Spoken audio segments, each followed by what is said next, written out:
proses pembelajaran seperti ya mohon maaf ini seperti yang saya terjadi pada saat itu saya ikut Laksamil gitu ya latihan dasar karena di Politeknik dulu wajib itu Pak gitu ya itu akan jauh lebih bagus jadi kita itu melatih kita untuk tough itu pun saya apply sekarang Pak jadi karyawan bahkan di rekrutmen BUMN bersama itu juga dilakukan itu oleh BUMN itu akan lebih bagus. Universitas Indonesia, Universitas kami, ibu kota negara, pusat ilmu budaya bangsa, kami mahasiswa, pengabdi cipta, ngejar ilmu pengabdi luhur, untuk nusa dan sama saya Bambang Satono di kanal Inspirasi untuk Bangsa. Ini juga pertama kali nulis IPB sebenarnya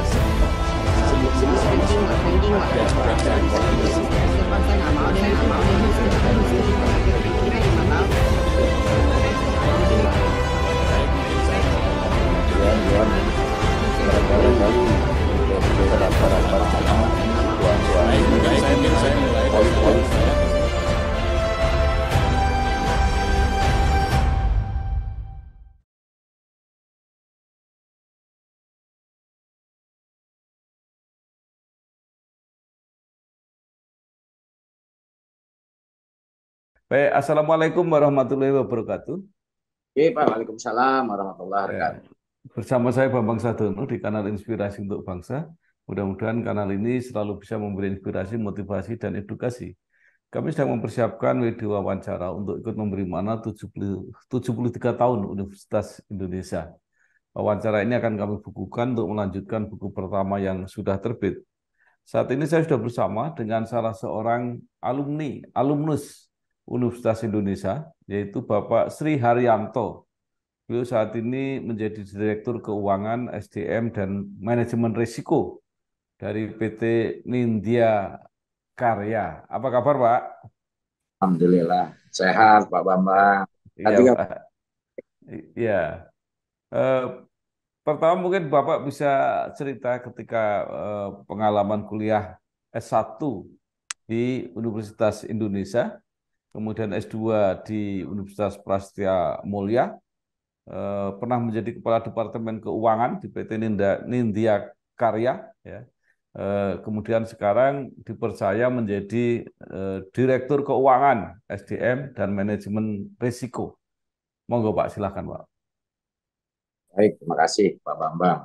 Pertama-tama saya ucapkan terima kasih ini suatu kehormatan saya bisa bergabung di sini. Kita ngobrol Pak. Salam sehat untuk kita semua. Iya Pak, jadi saya tuh berkarir di Nindya memang masuk Nindya itu malah dari D3 saya Pak. Jadi saya dari Politeknik UI. Kalau dulu Politeknik Negeri Jakarta dulu itu jadi saya memang berkarir di Nindya itu mulai dari selesai Politeknik 93 terus kemudian saya melanjutkan kuliah di extension Pak pada saat itu 95 dan selesaikan tahun 98. Ya tentu banyak dinamika di situ Pak karena saya harus antara membagi waktu antara pekerjaan dan juga sekolah pada saat itu. Kemudian di tahun setelah itu hampir berapa? 15 tahun kemudian saya ke S2 di Prasetya Mulia. Ya karena kenapa? Karena memang kondisi Nindya dan memang pekerjaan juga yang mengakibatkan saya tunda. Kalau kita lihat sekarang teman-teman yang muda-muda ini 24 sudah S2 dia selesai. Ya, kalau pengalaman ya tentunya banyak lah ya Pak dalam arti bagaimana saya harus bagi waktu antara pekerjaan dan kuliah dan yang lebih blessed sebetulnya adalah karena saya bisa mengimplementasikan ya pekerjaan saya ilmu yang saya dapat itu di pekerjaan saya. Ya, ya mungkin itu Pak. Itu yang bisa.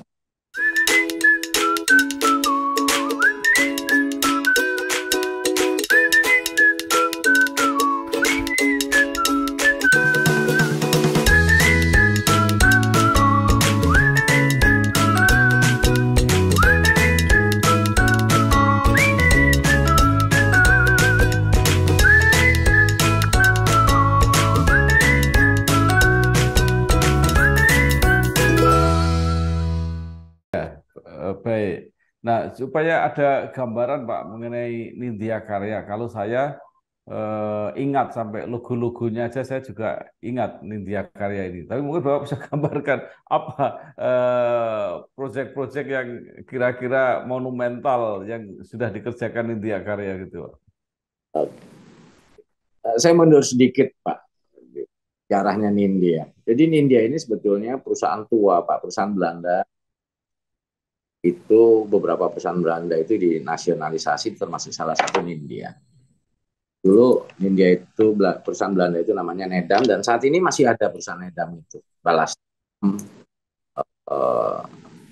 itu kedudukannya kalau tidak salah di Amsterdam, kalau masih ada perusahaan itu. Nedam merge dengan Balas. Kemudian di tahun 60 dia dinasionalisasi, kemudian jadi Nindya lah. Mungkin teman-teman atau Bapak mungkin dulu melihat logo Nindya itu masih N bawahnya, gitu kan? Itu cukup lama itu kita pakai sampai di tahun 2012 kita coba bertransformasi, Pak. Kenapa ya? Memang Nindya pernah mengalami masa-masa sulit terkait dengan masalah likuiditas, kemudian masalah manajemen juga, karena setelah dihantam krisis di tahun 98, tambah lagi 10 tahun kemudian di 2008, akhirnya di tahun 2012 itu Nindya masuk ke sebagai anaknya Pak PPA, perusahaan pengelola. Waktu itu di tahun itu 99% itu kepemilikan saham itu adalah PPA. Nah, dari situ kita coba bertransformasi, diantaranya mulai artefak-artefak kita rubah, logo, visi, misi, dan lain sebagainya. Perbaiki. Beberapa proyek yang mungkin kalau bicara Nindya masa lalu, itu ya yang paling monumental itu adalah kita partisipasi di pembangunan Gelora Bung Karno, itu Pak, itu Nindya. Yang paling adalah renovasi Candi Borobudur, itu juga Nindya. Beberapa proyek yang lain mungkin ada kita kerjasama dengan RSCA Korea itu di Dam Batu Tegi, karena memang Nindya spesialis awalnya itu adalah di dermaga, kemudian di bendungan juga, Pak. Kalau saat ini beberapa proyek yang sudah kita kerjakan itu Palembang kita punya Musi 6, Pak, jembatan Musi 6 karya. Beberapa bendungan kita juga bersyukur dengan kebijakan atau arah pembangunan infrastruktur bendungan ini, dia berkesempatan untuk berpartisipasi dalam beberapa bendungan seperti ada bendungan Tugu, Karalowe, dan akan segera diresmikan oleh Pak Presiden ini, itu bendungan Kuil.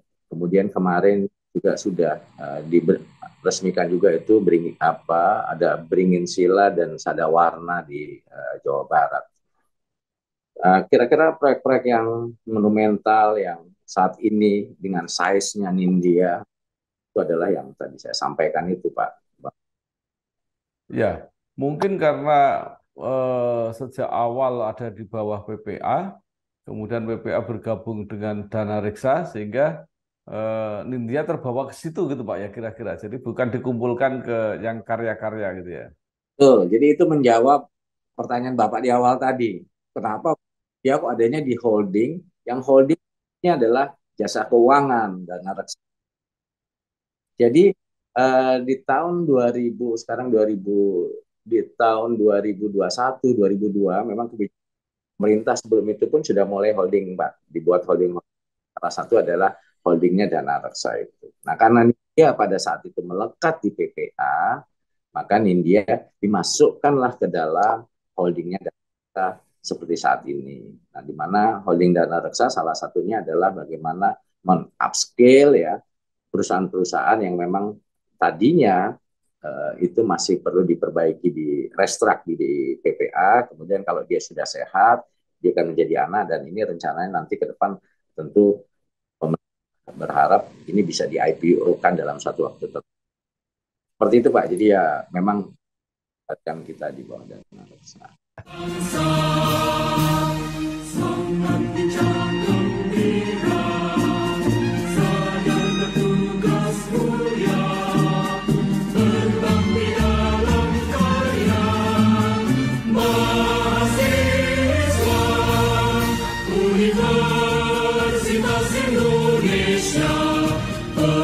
lambang cinta berdasarkan Pancasila. Sekolah arkeologi ya. Jadi menarik. Jadi kalau di bawah PPA berarti pernah tidak sehat. Nah, sekarang pertanyaannya seberapa sehat dan seberapa siap untuk IPO-nya itu, Pak? Bicara seberapa sehat gitu ya. Memang kalau ini dibandingkan dengan teman-teman karya yang lain, Pak, size kita gitu. Tetapi kalau untuk saat ini, karena dia masih sangat konvensional, Pak, dalam arti proyek-proyek kami itu hanya mengerjakan proyek-proyeknya pemerintah, dalam hal dananya APBN, APBD, dan beberapa proyek BUMN yang alhamdulillah juga dari sisi cash flow cukup terbantu, yang mengakibatkan mungkin ya, kita tidak pernah menyangka terjadinya COVID 2 tahun ini gitu ya. Investasi juga akhirnya tidak bisa bergerak sesuai dengan harapan. Sementara India memang belum berinvestasi. Jadi kalau kita mau berbicara keuangan, beban keuangannya masih belum terlalu seberat teman-teman yang lain, Pak. Jadi apa? Ya Nindya Karya insya Allah sampai hari ini kita masih mempunyai tingkat kepercayaan yang lebih tinggi dari baik itu perbankan maupun teman-teman tekanan lah ya Pak vendor-vendor. Kita masih bisa komit, kita bisa menyelesaikan semua kewajiban kita itu tepat waktu. Nah, pertanyaan yang seperti tadi Pak Bambang ini, lalu ke depan mau IPO mau seperti apa?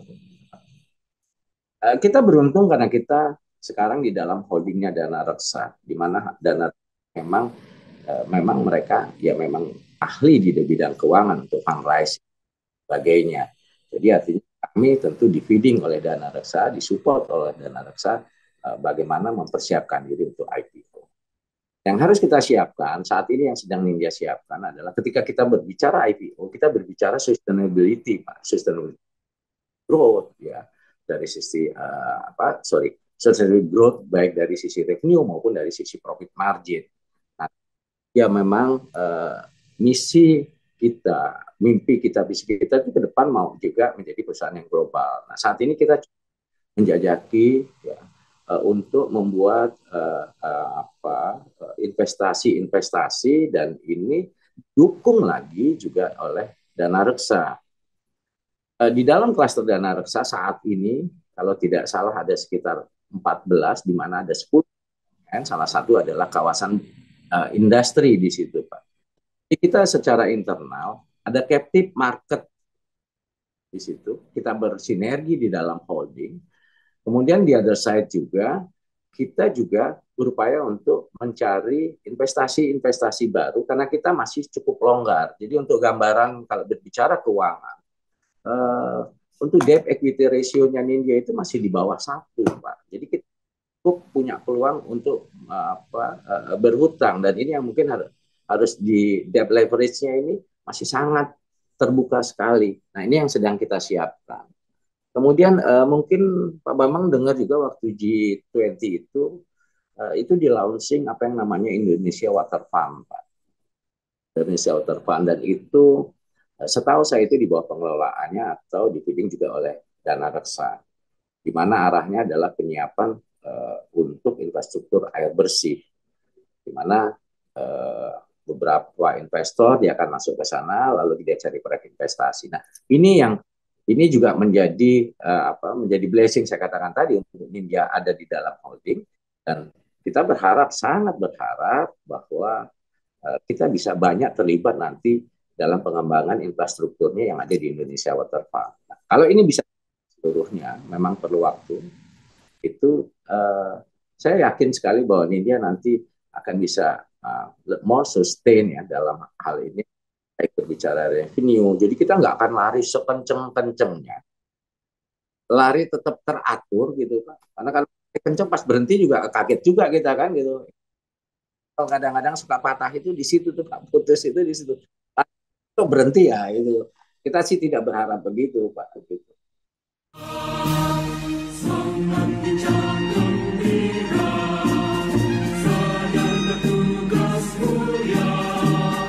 Berbakti dalam karya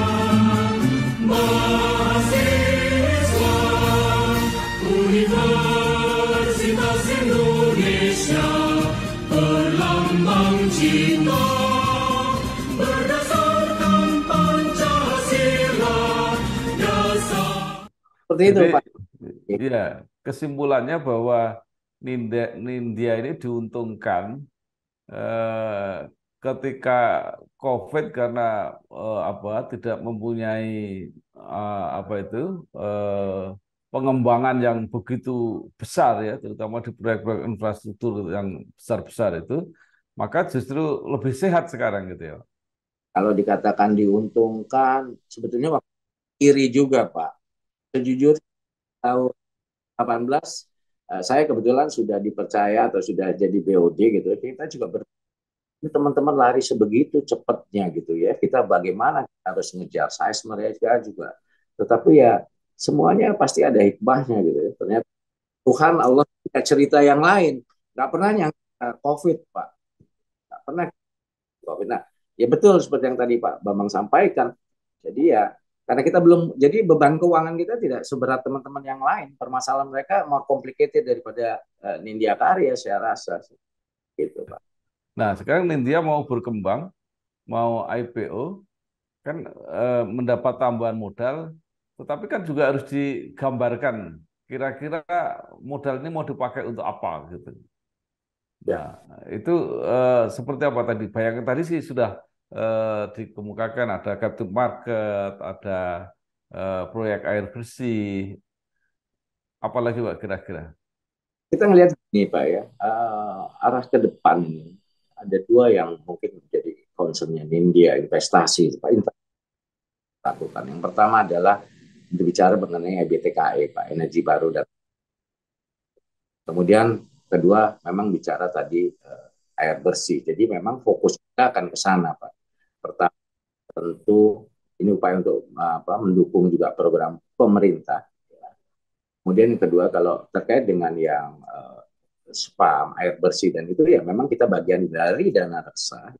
Di dalam holding itu hanya Nindya Karya sebagai kontraktornya dan ini kita membantu bagaimana di IWF ini bisa tes ya, bisa kita punya katakan Indonesia memang diakui oleh para investornya dan dana yang dipercayakan itu bisa terkelola dengan baik. Jadi kita fokusnya akan ke sana, Pak. Ya, ya mohon maaf, mungkin kami tidak pernah berpikir untuk masuk ke tempat-tempat yang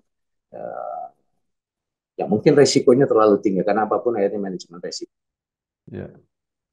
Jadi Nindya mencari ceruk tersendiri gitu ya, ceruk yang khusus, yang bukan infrastruktur yang besar-besar, jalan tol dan sebagainya itu.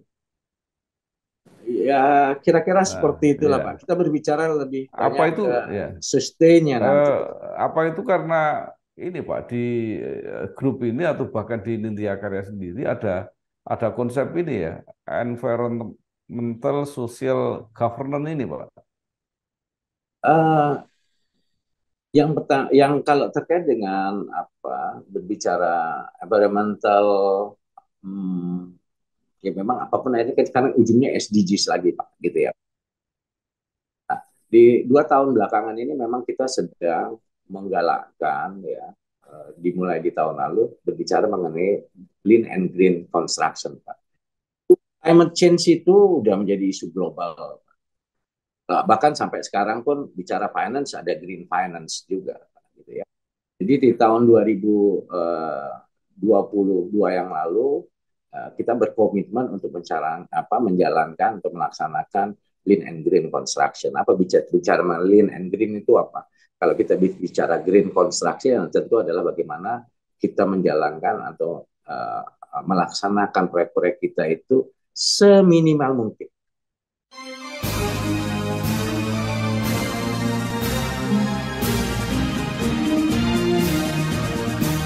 Universitas Indonesia, universitas kami, ibu kota negara, pusat ilmu budaya bangsa, kami mahasiswa, pengabdi.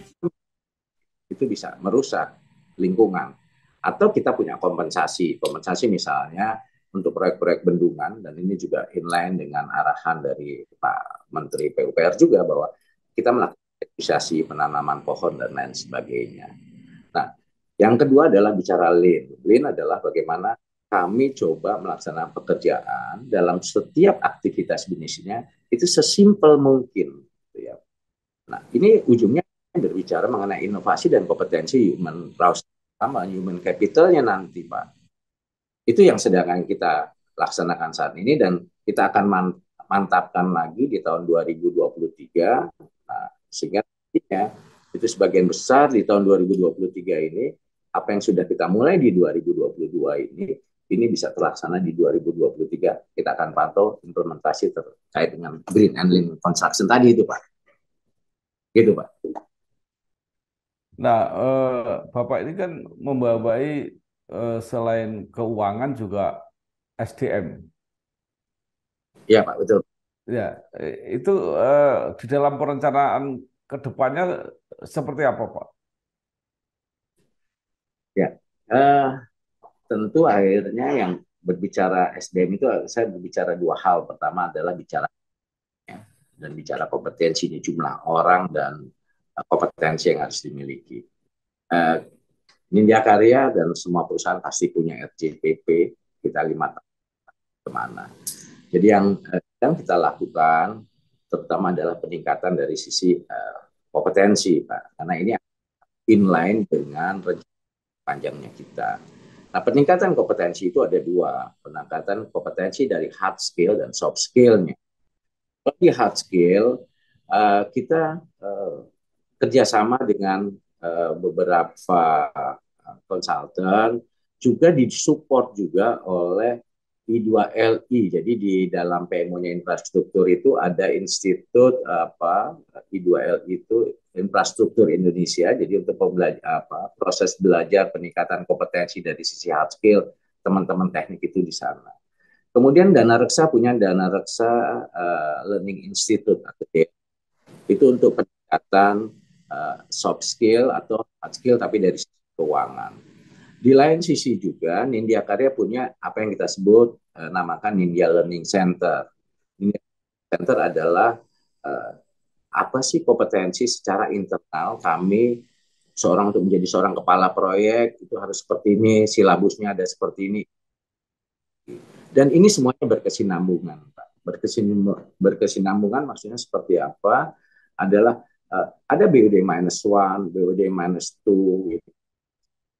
Atau manajer gitu, Pak. Kemudian ada juga kita siapkan juga BUD-3-nya. Nah, yang itu menarik sekarang adalah bicara talent mobility, Pak Bambang. Nah, di kementerian saat ini itu sangat didorong sekali itu adanya talent mobility, termasuk ada di klasternya Dana Reksa. Jadi saat ini tidak tertutup kemungkinan ada seorang BUD-1 di Nindya Karya menjadi direktur di holdingnya Dana Reksa. Dulu kan hanya di karya gitu ya Pak, kalau sekarang holding Dana Reksa. Itu sangat mungkin terjadi. Apa tantangannya akhirnya untuk kami Nindya Karya adalah bagaimana kami menyiapkan orang-orang yang ada ini karyawan untuk siap beraktif di situ. Nah, caranya seperti tadi saya sampaikan itu ya kita juga menyiapkan dari sisi hard skill, soft skill-nya, dan ini di-inline-kan dengan RJPP kami itu tadi. Karenanya saat ini yang kami sedang dorong berbicara mengenai inovasi untuk teman-teman. Karena ketika saya berbicara lean tadi di depan, nggak akan bisa lean kalau nggak ada inovasi. Nah ini yang kita juga dorong ke teman-teman. Demikian Pak. Mengawali hari dengan aktivitasku yang padat memerlukan pola hidup yang sehat dan perlindungan kulit yang tepat. Untuk itu, aku gunakan Venus Flawless Matte Cushion dengan Sun Protection yang melindungi kulitku dari paparan sinar matahari. Dan mengakhiri hari dengan Venus Aqua Facial Wash, kulit jadi cantik, sehat terjaga. Pancarkan pesona kulit sehatmu. Venus, many activities of you. Pak Sri Haryanto, sekarang kembali ke UI. Apa pembekalan dari UI yang Bapak rasakan sangat membantu sampai saat ini? Tadi kan Bapak sebut hard skill dan soft skill. Dari segi dua-duanya apa yang yang sampai saat ini dirasakan? Baik, terima kasih Pak Bambang. Uh, Kalau berbicara yang hard skill tentu ya pada saat ini walaupun udah cukup lama ya, berapa tahun, 98 ya Pak Bambang gitu ya. Ya, ya ilmu-ilmu itu pasti sangat bermanfaat Pak. Walaupun saya berkarir di konstruksi ya, kan background saya memang manajemen keuangan. Bagaimana ilmu-ilmu tadi itu ya saya masukkan ke dalam di dunia konstruksi itu seperti apa? Karena sebetulnya bicara keuangan kan hampir general Pak. Itu sangat bermanfaat sekali. Ekonomi makro, bicara ekonomi mikro gitu ya Pak. Kemudian berbicara bagaimana analisa laporan keuangan dan lain sebagainya itu tentu sangat bermanfaat sekali. Memang challenge kalau menurut saya adalah ketika berbicara soft skill-nya ini. Ya. Mungkin saya udah terlalu lama jadi saya lupa juga Pak. Organisasi, bagaimana kita apa, involved dalam organisasi ya. Kemudian juga ada beberapa, saya ingat saya dulu tuh waktu saya di Poltek itu ada LDK juga, latihan dasar kepemimpinan ya. Itu sangat berguna. Bahkan dulu saya nggak tahu sekarang di UI, tapi kalau waktu saya di Politeknik itu memang kita kan kayak wamil seperti itu Pak. Jadi kita masuk di asrama, kalau sekarang bela negara itu. Ya, kalau jaringan Pak, jaringan UI kan luar biasa. Apakah itu juga bisa dimanfaatkan di dalam menjalani karir? Ini yang menarik ketika bicara jaringan gitu ya Pak. Di dua tempat, satu di UI, S2 saya di Prasmul. Saya mau bilang bahwa mungkin saya yang kurang begitu terlibat gitu ya. Tetapi yang saya rasakan gitu ya, mungkin teman-teman universitas yang lain itu mereka punya ikatan yang jauh lebih kuat daripada kita. Ini mungkin challenge-nya untuk UI gitu ya. Bagaimana dengan saya masih ingat gini Pak. Jadi mohon maaf, ini saya agak mundur lagi. Saya itu 3 saudara dan semuanya di UI Pak. Jadi kenapa harus di UI? Bapak saya pesennya begitu. Saya sampaikan, Le kalau kamu mau sekolah ya di UI. Aku tanya pertanyaan saya, kenapa saya harus di UI? Karena yang lulus atau lulusan dari sana itu udah cukup banyak. Itu berbicara 40 tahun yang lalu itu Pak.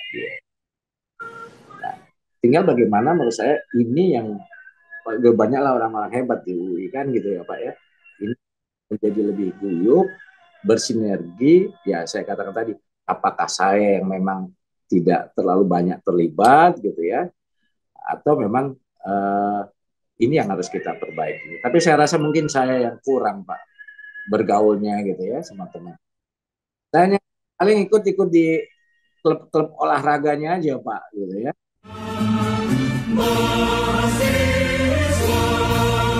Universitas Indonesia berlambang cinta berdasarkan Pancasila dasar negara kobarkan semangat kita demi ampera. Iya. Nah, sekarang Bapak setelah tadi ya mengalami perjalanan yang panjang, apa harapan pada UI atau bahkan mungkin saran, termasuk apa yang bisa disarankan kepada generasi muda yang sekarang masih belajar itu, supaya mereka mungkin sesuai pengalaman Bapak itu lebih bisa apa menghadapi tadi masalah-masalah di lapangan, termasuk apa menata jaringannya itu. Oke, siap Pak Bambang. Jadi kalau pendapat saya memang apapun pertama adalah ini networking harus baik lah Pak. Kita sebagai juga salah satu alumni ya, ini harus guyup supaya kita kota ini terus berkembang gitu ya. Kita terus juga belajar. Kemudian kedua, kalau saya ngelihat ini pengalaman saya di sini agak berbeda kalau kita berbicara generasi X, generasi Y, generasi Z yang sekarang belakangan. Dari sisi kompetensi, Pak, dari sisi educational background, gitu ya, itu mereka bagus-bagus. Saya katakan, saya appreciate sekali. Rekrutmen saya tuh IP-nya tidak ada yang kurang daripada 3. Ada yang boleh saya katakan tadi, kita kalah besar. Tetapi masalahnya adalah mobility-nya mereka juga tinggi, Pak. Turnover juga tinggi. Nah, kenapa ini tinggi ini? Kalau saya ngelihat memang mereka anak-anak ya, teman-teman yang sekarang ini kurang tough. Jadi saya ngelihat kalau seandainya ada proses pembelajaran seperti ya mohon maaf ini seperti yang saya terjadi pada saat itu saya ikut Laksamil gitu ya, latihan dasar. Karena di Politeknik dulu wajib itu Pak gitu ya. Itu akan jauh lebih bagus. Jadi kita itu melatih kita untuk tough. Itu pun saya apply sekarang Pak. Jadi karyawan bahkan di rekrutmen BUMN bersama itu juga dilakukan itu oleh BUMN. Itu akan lebih bagus. Kemudian kedua, mungkin kegiatan di kampus itu untuk kegiatan ekstrakurikuler, misalnya seminar atau kursus-kursus yang meningkatkan soft skill itu lebih ditingkatkan sehingga nanti mahasiswa pas sudah dia masuk ke lingkungan gitu ya, ke lingkungan kerja itu dia tidak cengeng pertama itu. Jadi mereka lebih strong gitu ya. Kemudian mereka sudah terlatih juga soft skill ya, beberapa hal seperti tadi bagaimana mereka bergaul, bagaimana mereka ngambil keputusan gitu ya. Dan memang akhirnya wadahnya adalah organisasi di kampus, Pak, kegiatan-kegiatan ekstrakurikuler di kampus itu. Itu sih Pak kalau menurut Mahasiswa Universitas Indonesia berlambang cinta berdasarkan Pancasila dasar negara kobarkan semangat kita demi di ampera. Ya, baik. Terakhir mungkin masih ada yang ingin Bapak sampaikan ya, terutama kepada publik yang tentu mengharap penampilan kembali Nindya Karya yang lebih lebih menjanjikan lah kira-kira seperti itu. Ya, apalagi kalau yang nanti akan berpartisipasi dalam IPO gitu ya. ya baik, makasih Pak Bambang. Jadi kami terus melakukan upaya perbaikan itu pasti. Kemudian yang kedua, kemana arahnya Nindya? Saat ini yang kami dorong berbicara mengenai digitalisasi dan juga bicara event Nindya adalah perusahaan konstruksi. Karena pun itu suatu keniscayaan ke depan akan seperti itu. Sehingga di Nindya perbaikan dari sisi kesisteman itu juga kita lakukan. Kita punya media apa yang namanya iBox, jadi seluruh karyawan di apa idenya mereka, apa inovasi apa yang mereka akan lakukan, itu kita siapkan wadahnya. Nah, di luar itu, teman-teman yang terutama milenial, ini juga kita dorong untuk bisa lebih banyak berpartisipasi. Jadi kita memberi kesempatan, karena saat ini lebih dari 80% ya rata-rata pegawai India itu di bawah 40 tahun, Pak. Jadi kita ada bonus demografi yang harus dan ini tentu mereka orang-orang yang kalau secara saya katakan tadi educational background mereka sudah cukup baik, kita tinggal bagaimana mengenerate atau bagaimana memotivasi atau bagaimana mengeluarkan ide-ide itu menjadi satu langkah konkretnya nanti ke depan kita lakukan.